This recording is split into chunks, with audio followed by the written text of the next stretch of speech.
All right, welcome to day 10, our last day of our STAAR Blitz, and it's going to be about domain and range. And so domain and range, remember, is really one of our toughest subjects of Algebra 1. So really chime in today and ask questions and pay attention and really just focus on what we're trying to achieve here, okay? Because it's going to be in different forms, and so in some forms that you're not used to seeing, okay? So the table shows some ordered pairs of a quadratic function, so that is important to understand, a quadratic function, okay? Think of a quadratic function, it looks like a U, okay? So we need to remember what that function looks like, okay? Determine if the statement about the functions are true or false. So select the correct answer in each row. So notice how your answers are talking about domain and range. So sometimes when we see this table, we think to automatically put it into list and spreadsheets. That's not always going to be the case, guys. We need to make sure we're understanding what the question's asking for. That question's asking about the domain and range. Okay, so if we're talking about a quadratic function, what do we remember about quadratic functions when it comes to domain? Because remember, your domain is all of your x values.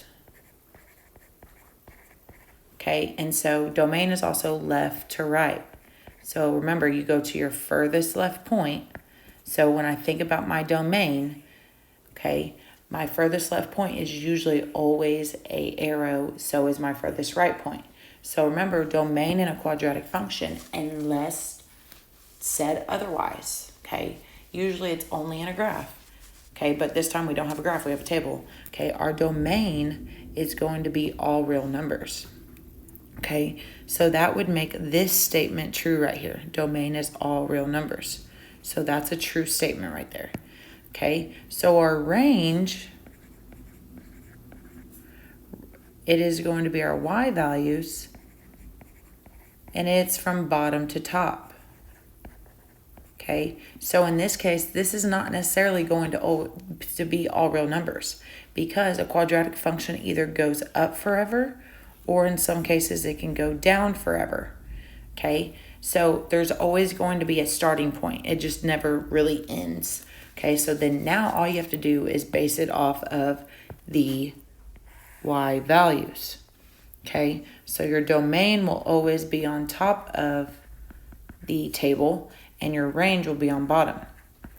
So really, you just have to look at the numbers and decide, like, okay, is there a really low number or is there a really high number? Okay, and does it go more than the highest number, or does it go less than the lower number? Okay, so we have 18 and negative 12, negative 14, negative 12 again. So remember, with quadratics, okay, there's a low point, but then when we start to go back up, remember, they mirror each other. Okay, so that means that this negative 12 and this negative 12 are mirrored points. Okay, and then we have 4 and then 58. So that number is rising. Okay, so it was a high number, and then it went low, low, low, and then went high, high again. So that means it's starting high and then going back up high. So this means there's going to be a low point. So then all you have to determine is, because it's going to be a low point, so it's going to be a minimum, this means that our graph is going to be greater than that minimum. Okay, so remember, think about it this way. This minimum right here, okay, the graph is going to go up forever. Okay, so that means all of our points are going to be greater than. Okay, and then all you have to do is base it off of the lowest number. So our range, although our domain is all real numbers, our range is going to be y is greater than or equal to the lowest number of that y value, y, or the range. Okay, all right. So in that one, okay, range is all real numbers, greater than or equal to negative 14. So that would be this one. That would make the first two false. Okay. All right. So really, on the tables, they can kind of get confusing. But if it's a quadratic, chances are your domain is always going to be all real numbers. And then your range is determining if there's a smaller number or the biggest number, okay? All right, so because the numbers here are greater than that -14 and the numbers on this side are greater than that -14, that means there is a low point, okay? Meaning there's a minimum, so our graph is going to be greater than, okay? All right, number 2, these are going to be your hardest domain and range questions because you have to determine if it's discrete or continuous. Remember, discrete means you can list the ordered pairs, okay? List the domain. It's 1, 2, 3, 4, 5. Your continuous means that it can be like 1, 1.1, 1.2, and so on and so forth. So it's a bunch of numbers you don't want to list. It would take too much time. So you determine it, you write it as an interval. So you use your less than or greater than signs. Okay, so we have to look at this word problem and determine, can we have points in between the numbers? Okay, all right, is it continuous or is it something that's set in stone? All right, so number 2 says the total cost C to throw a party can be found using this function. So this is the function we're going to use. All right, where G is the number of guests. Okay, G is the number of guests. And then if there are at least 20, but no more than 25 guests, so that's going to be important to know. What is the range of this function? Okay, so C is the cost.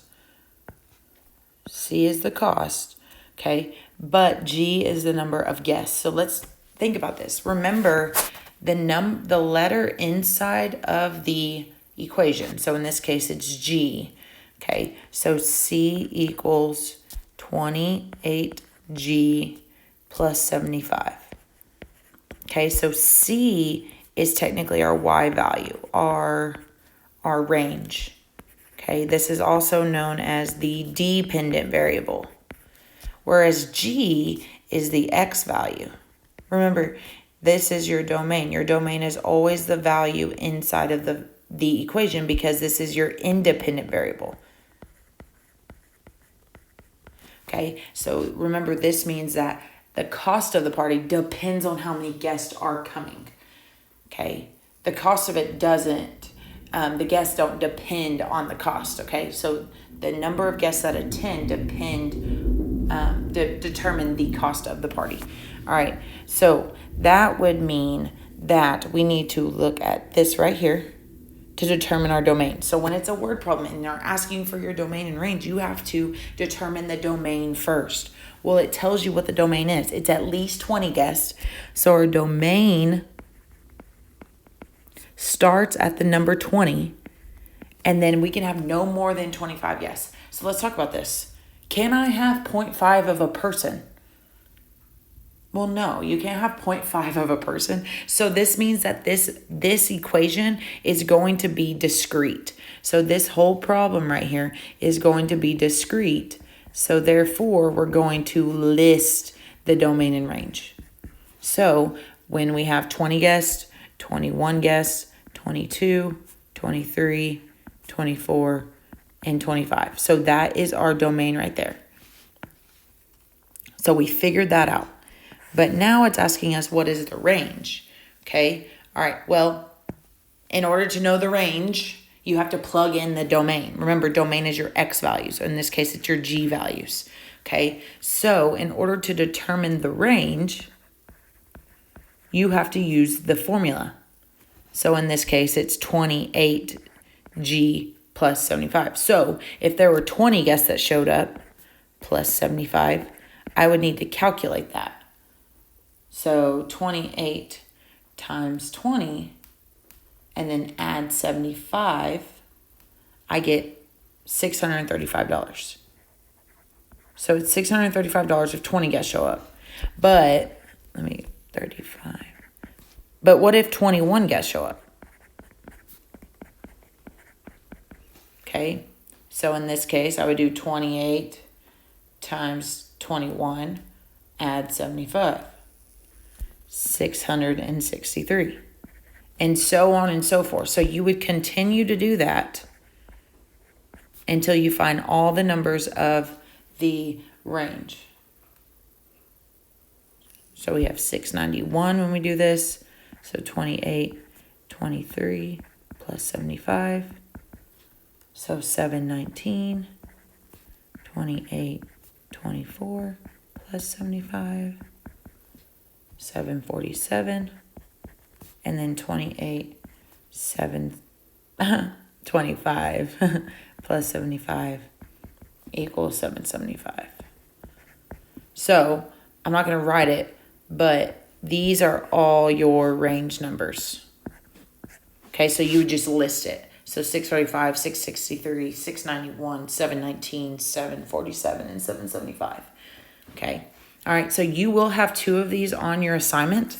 One will be discrete, just like this one, and one will be continuous. Okay, and so we'll talk about it, what it should look like if it's a continuous function. All right. Number 3 says, which graph best represents the function of domain of all real numbers? Okay, I want a domain of all real numbers less than or equal to 6.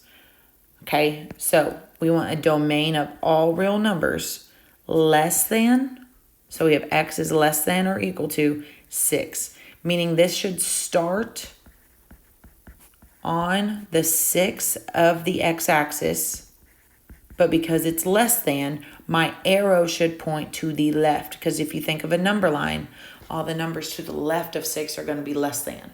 Okay, so again, it needs to start on the 6 on the x-axis. So this one starts on the 6, this one starts on the 6, this one starts on the -4 of the x-axis, so B's wrong, and this one starts on the 3 on the x-axis, so D's wrong. So like I said, we're talking about numbers less than 6, so it needs to point to the left, because 5, 4, 3, 2, 1, 0, -1, -2, so on and so forth are going to be less than 6. All right, whereas this arrow is pointing to the right, and 7, 8, 9 are greater than. So A is our answer. All right. So let's talk about a few things. Okay, so remember what arrows mean. Arrow means it goes on forever and ever. Okay, so remember domain is left to right. Okay, range is bottom to top. Okay, so if it's a linear function, usually with arrows at both ends, and both of them are pointing to the left and right, and then one's going up and one's going down, your domain and range are going to be all real numbers, both of them. Okay, remember what the endpoints also mean. Okay, so if I have a closed endpoint, this means I'm going to have a equal to sign, versus if I have an open endpoint, this means I'm just going to have the inequality sign. Okay, so really pay attention to if it's a closed or open point. All right, and then remember with quadratics, it does not necessarily mean it has to be at the endpoints. Okay, this line right here for the range, okay, there's a bottom number. It goes as low as -2, so that's why it's starting at -2. But the highest point is 14, so which is why this is 14. So when I am questioning what kind of inequality should I use, okay, as long as you do the lowest number on the left and the highest number on the right, the inequality should face the same way. Okay, all right, 14 gets an equal to sign because it's a closed endpoint. And the -2 gets an equal to sign because the graph actually touches the -2. Okay, all because this is an open endpoint does not necessarily mean one of them has to be open or a non-equal to. Okay, all right, so really pay attention to that. All right. If it's just ordered points like this, you list them, okay? If it's a line, this means it's continuous. You wouldn't want to name all of these points. 6.1, 6.12, 6.13, it would take forever. But if it's just ordered pairs, just points, then you would list all the x values and all the y values of those ordered pairs. All right?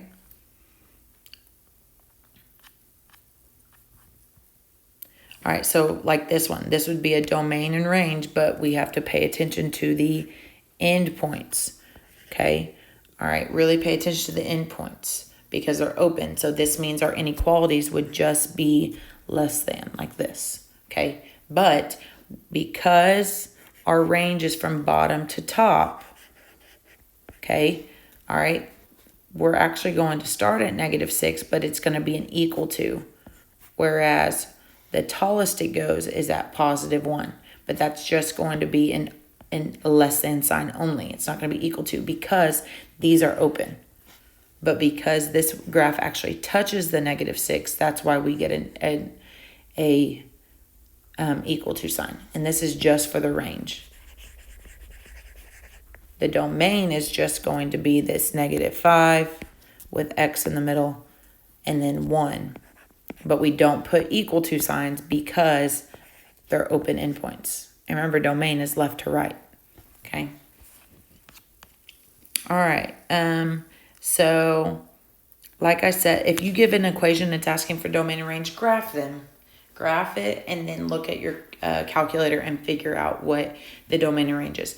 Chances are, if it's linear, both of them are going to be all real numbers. If it's a quadratic, your domain only will be all real numbers. And then your range, remember, is going to be determining on the vertex. Okay, so it's always the y value of your vertex. Okay, and then you determine is the graph going up forever or is it going down forever? Okay, depending on which way it faces. Okay, so because this quadratic right here in this example is negative, this means it's going to face down. So this is why y is less than 12. Okay, because the graph will go down forever. It'll be under that 12. If you're given a table, again, linear, it's always going to be all real numbers for both the domain and range. But if it's a quadratic, your domain is all real numbers, but your range is going to be determined on the numbers before and after that biggest or smallest number. Okay, so you look for the biggest or the smallest number. Okay, all right. And when you determine what that number is, so in this case, it's -8, because remember what a quadratic does, it mirrors the points. So because we have a repeat of this -7 and -7, this -8 will be our number. And then you determine, okay, is this the greatest number there is, or is this the least number there is? Okay, or the lowest number. Okay, so because -8 is the lowest number in this data, the graph is going to be greater than, because there is a low point. There is a minimum here. All right. Then your situations. So you need to determine if it is discrete or continuous. Okay. So you determine your input or your output. So meaning you determine your domain and your range.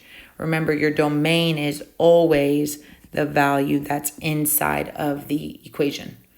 Okay. So in this case, it's t-shirts. So your domain, your X values, is the number of t-shirts you have, whereas your output is the cost. So your Y value is the cost. Okay. Then you need to determine if it's discrete or continuous. Well, this situation, because it's talking about t-shirts and cost, you can't have 0.5 of a t-shirt. So therefore, it's discrete. So you just are going to list it. All right. And then once you figured out how you are going to do it, you need to determine your domain, which it usually tells you, by the way. Okay, so in this case, so it doesn't matter how many t-shirts, but some situations will tell you from this number to this number. So this is just saying it's 0, 1, 2, 3, 4, 5, and so on and so forth. And then in order to determine your range, you have to plug in the domain into the equation. So how they got 28 is doing 6 times 0 plus 28. How they got 34 was doing 6 times 1 plus 28. Pretty much, how much would it cost me to do one t-shirt? How much would it cost me to buy 2 t-shirts? So on and so forth. And that's how you determine your range. All right. So be careful. One of your questions is going to be, one of your first 2 questions, okay, is going to be a continuous one versus a discrete one. Okay, so like this one right here. All right, so we're talking about C is the total weight in the crate and B is boxes. Okay, so again, you determine your X and your Y value. So because B is inside of the equation, B is your X values. Okay, and that's for boxes. All right, well, can you have 0.5 of a box? No, you cannot. So this is going to be your discrete one. All right. So then it says your crate can hold a maximum of 6 boxes. So there you go. It tells you your domain right away. Your domain can only be from 0 to 6. Because I can only have a maximum of 6 boxes. So in order to determine your range, you plug in all of your domain into this equation and figure out what the cost is when you have 0 boxes versus when you have 6 boxes. All right, and that will also be listed. All right, so whereas number 2, the cost of hiring a plumber, Y, so Y is the cost. Y is the cost. And then X is the hours worked. Okay, so usually time is always your dependent variable. So time is always X. Okay, so this is always your domain. All right, but here's my question. Can a plumber work half an hour? Yeah, they can. So this equation is going to be your continuous one. So when we're talking about continuous, I spelled continuous wrong. Okay, all right, this is going to be determined with an inequality. All right, so let's read it. So can be modeled using a linear function. Okay, all right, the plumber charges a fixed cost of $70 plus an additional cost of $35 per hour. So in this question, we have to determine the equation. So the equation, all right, it's a fixed cost of $70. So no matter what, if you have the plumber come out, he's going to charge you $70. And then it's additional $35 per hour. So remember what that per word means. It means that that is your slope. So we have $35 per hour. So there's your equation. Okay, so we need this to determine the range. All right, so the plumber works a maximum of 9 hours. So there's our domain right there. He can't work more than 9 hours. So our domain, okay, is going to be, well, he can work less than an hour. So we can start at 0. Okay, he can't work -1 hours. Okay, the time can't be negative. All right. And then he can work a maximum 9 hours, no more than 9 hours. So there's our domain. There's our domain right there. Okay, so now it wants us to find the range. Well, in order to find the range, you've got to plug in your domain. But this time, because it is continuous, you just have to plug in the 0 and the 9. So 35 times 0 plus 70. So pretty much the range will start at 70. He's going to get paid $70 no matter what Y value. Okay, and then he can work a maximum of 9 hours. So all we have to do is plug in those only 2 functions right there. Okay, so when we plug in that 9 hours, so 35 times 9, and then we add 70, he can make a maximum of $385 for that job if he works 9 hours. Okay, so there's your answer for that one. That one's kind of harder. I've done an example for the number 1, so I want you to do that by yourself. But if it's continuous, the workload is actually easier because you just have to plug in the first number of your domain and the last number of your domain, okay? And then you know your range because there's a beginning and an end, okay? All right. Everything else I've explained, okay? Once you get to the back, it's just determining the domain and range of different graphs, okay? All right. Bye, guys.